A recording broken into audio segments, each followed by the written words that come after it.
विषय के अपने संसदीय अनुभव में इस विषय को लेकर कुछ इंटरवेंशंस मैंने भी करने के प्रयास किए हैं और इसकी गंभीरता मैं समझता हूँ। इसीलिए जब आपका निमंत्रण आया मैंने सहर्ष स्वीकार किया। मैं कहा मैं ज़रूर आऊँगा, बहुत महत्वपूर्ण विषय है।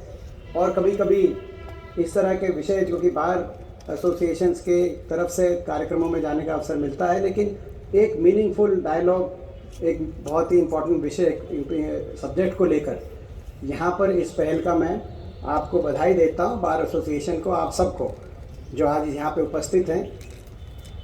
मैं इस विषय के बारे में एक पहलू, पॉल्यूशन और एनवायरनमेंट, बहुत वाइड विषय, बहुत वाइड टॉपिक। मेरे से पहले वक्ताओं ने सारी अपनी बात कही।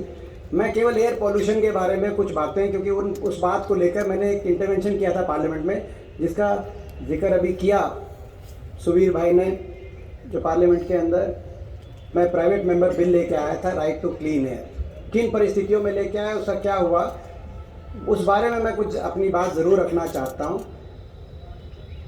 आज सब जानते हैं कि एयर पोल्यूशन, बाकी हर फॉर्म ऑफ पोल्यूशन, जितनी भी पोल्यूशन की फॉर्म्स हैं, उन सबके बारे में चर्चा हुई, लेकिन एयर पोल्यूशन, वायु का प्रदूषण आज हमारे देश के लिए कितनी बड़ी चुनौती, खास तौर पे हमारे इलाके के लिए, एनसीआर के लिए, हरियाणा के लिए कितनी बड़ी चुनौती है। अलग अलग आंकड़े और अलग अलग आकलन किए जाते हैं अलग अलग शहरों के एयर पोल्यूशन को लेकर।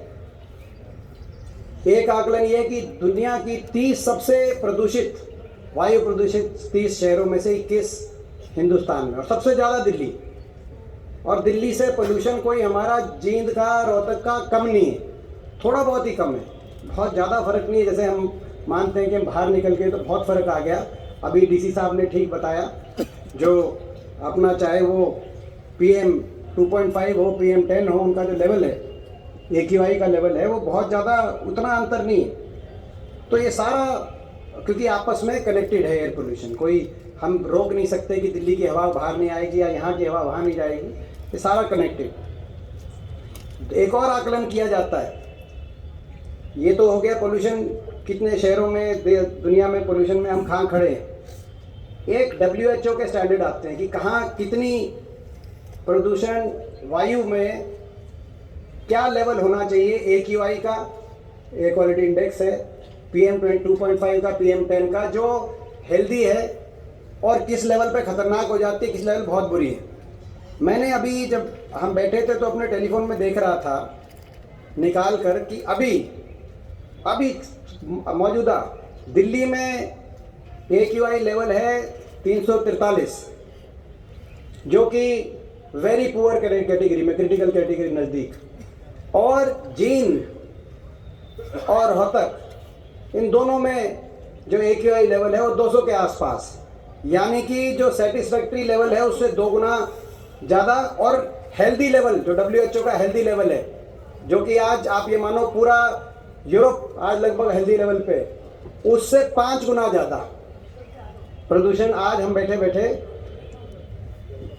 यही कारण है कि आज हिंदुस्तान में स्मोकिंग से ज़्यादा आकलन किया जाता है कि एयर प्रदूषण से हमारा सेहत का नुकसान हो रहा है। हर 4 प्रीमेच्योर डेथ में से एक का कहीं ना कहीं कारण पोल्यूशन, वायु प्रदूषण आज माना जा रहा है।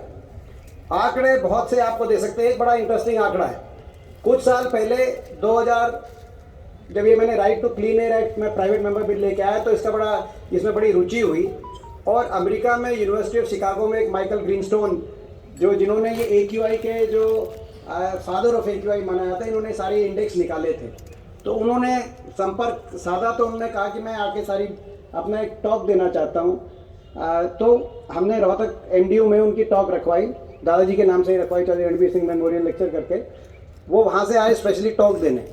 तो उन्होंने कहा हमने AQI में एक और चीज़ जोड़ दी है, AQI L is life expectancy पे कितना नुकसान हो रहा है। और हिंदुस्तान में उन्होंने उनका अमेरिका से बैठकर उनके सारे जो है वो सारा डेटा कलेक्ट